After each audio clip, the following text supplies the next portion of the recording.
Hello there, and welcome to the Pets Aplenty channel. Are you torn between owning an Irish Wolfhound and a Great Dane? These two canines can be very similar in some respects while being very different in others. We understand this can be very challenging, so we created this video just for you. Today on the channel, we have gathered all the helpful information about these breeds to help you make an informed decision when selecting a companion. So stay tuned as the Irish Wolfhound and the Great Dane battle for their differences and similarities in what promises to be a fiercely contested duel. Before we go further, we would love for you to become a member of the channel by clicking on the Join button down below. You can also review the perks of Pets Aplenty membership after clicking the Join button. Now, let's get into the video. Round 1. History. The Great Dane originated in Germany, where German royalty previously hunted with the huge breed. This breed is called the Deutsche Dog, which translates to German dog.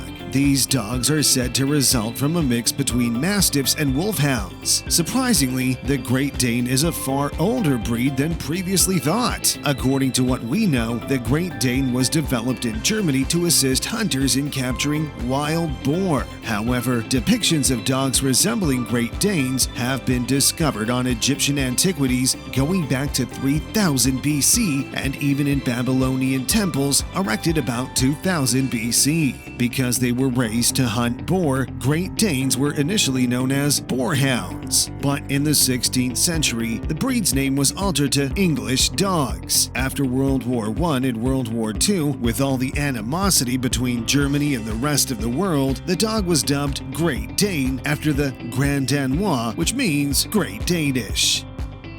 Irish Wolfhounds have been adored since they first entered the dog world. Their large stature enabled them to hunt massive creatures and even play a significant part when they fought with their humans in battle. The breed was a fearsome war dog that frequently dragged warriors off the backs of their horses or off their chariots. They hunted big elk and wolves while not following their war companions. Most people believe they earned their name from eliminating wolves. After their time at war, only Irish royalty could possess this breed, and the number of dogs could be kept depending on rank. Average citizens could possess 2, whereas nobility had hundreds. Almost extinct, the Irish Wolfhound found its way to the United States in the early 1900s and is adored by those who accept them into their families. Can you picture a battle-ready wolfhound taking down an adversary soldier on the battlefield, or the Great Dane adorning the Egyptian or Babylonian kings' palaces? With their intriguing history, tenacity, grit, and loyalty, these royal creatures get off to an equal start on our leaderboard, so it's 1 point each for both breeds. Round 2. Appearance. The Irish Wolfhound's looks are one of the primary reasons for its popularity. This breed is stunning and will undoubtedly take your breath away whenever you see one. Dubbed the Apollo of dogs, this breed combines a muscular, well-boned, and well-muscled body with a good stance, tall body, strength, dignity, and grace. Irish Wolfhounds may grow up to 160 pounds and 35 inches tall. Their coat is exceptionally thick and coarse, and its length can vary. Although some breeders claim to produce Irish Wolfhounds with softer fur, this has not been confirmed. Their coat can be white, fawn, brindle, gray, red, or black in various hues, leaving you speechless whenever you look at the Great Dane.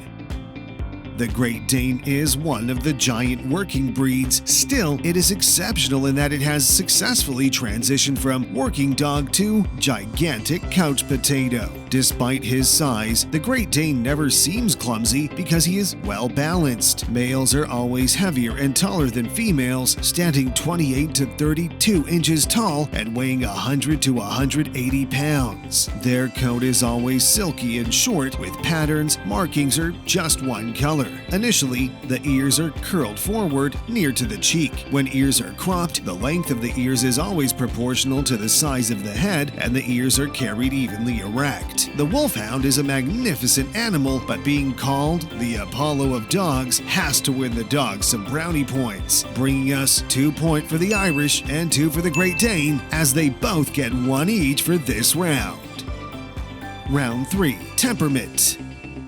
The Great Dane is a gigantic dog with an even bigger heart and the warmest disposition imaginable. He is noble, loyal, and kind. Being silly and impulsive is what this breed is all about. Their kind personality is who they are. This is why this breed is frequently called a gentle giant. Great Danes make diligent watchdogs and have historically been employed to guard homes. They may growl at any unauthorized guest or strange noises outdoors. One piece of advice: teach your Great Dane not to bark excessively and your neighbors will be grateful. They often don't exhibit severe aggression or a strong desire to hunt, making them ideal for living in cities. The Great Dane is an all-round sensitive and loving dog. Due to their size, the Wolfhound breed might seem menacing, yet they are also gentle giants. They make lovely and kind furry buddies since they strongly yearn for human company.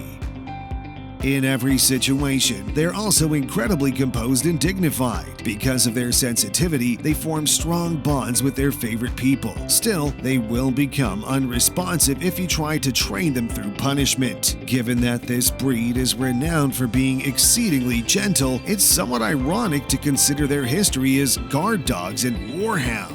Many Irish Wolfhound owners complain that their puppies are worthless in the presence of potential intruders and frequently shrink under pressure. If you want a ferocious guard dog, look elsewhere. So here we have it. The Great Dane wins this round for suitable guard duties. So it's 3-2 for the Irish. Round 4. Socialization. Socializing with your dogs is essential to ensure you have a well-behaved pet. Both breeds should begin socializing as soon as possible after receiving their first puppy shots. You don't want to expose them to strangers or other dogs until they've had their vaccinations. Start your socializing with regular walks and leash instruction. Try to do this in a peaceful area or park with few outside distractions. The Wolfhound has a tendency to pursue anything that moves. Expose your pets to various people, animals, locations, and experiences. Parks, water bodies, vehicle traffic, bicycles, and skateboards are a few things they should get at ease with. 1 point each for this round, with the Great Dane taking the lead. It's 4-3 for the Irish. Round 5. Grooming. The short, sleek coat of a Great Dane doesn't shed much all year round. However, it is advised to brush once a week. Once or twice a year when they shed more, brushing should be done every day. Irish Wolfhounds have a double layer coat with a softer undercoat underneath their wiry outer coat. They shed little all year long and don't blow up their coats like many other double-coated breeds. Their beards get dirty from eating and moist from drinking, so wash them often. As with other breeds, Irish Wolfhounds and Great Danes must have their claws cut and teeth brushed regularly. Although both dogs groom easily, the Great Danes shed less and groom better, so he takes the point for this round. We're now at 5 points for the Great Dane and 3 for the Irish Wolfhound. Round 6. Exercise. Irish Wolfhounds require a lot of activity while having a relatively moderate energy level. They may become inactive if not taken out for exercise, but don't let that deceive you into believing they don't require exercise to keep healthy. They must be secured or kept on a leash when walking, since they have a very high prey drive. These are no apartment dogs and would do best in a house with a sizable fenced yard. Although Great Danes may exhibit considerable laziness, they still require regular activity. Multiple daily walks should be adequate. Keep movement to a minimum until these breeds are mature. 18 months for the Irish Wolfhound and 2 years for the Great Danes, as their bones and joints do not fully develop until then. They'll be able to exercise more strenuously once they reach adulthood. It's an added point for the Great Dane, everyone. 6 points to 4 for the Irish. Round 7. Training. Great Danes are intelligent and easily trained, providing their training is consistent and rewarding. Irish Wolfhounds, on the other hand, are infamous for their independent streak and desire to do things their way. As a result, these dogs will be tough to handle for inexperienced dog owners. They are, however, clever and trainable when regularly instructed, and positive reinforcement tactics such as food incentives and praise are employed. They both deserve a point for this round. 7 points to 5 for the Irish. Round 8. Diet and Nutrition.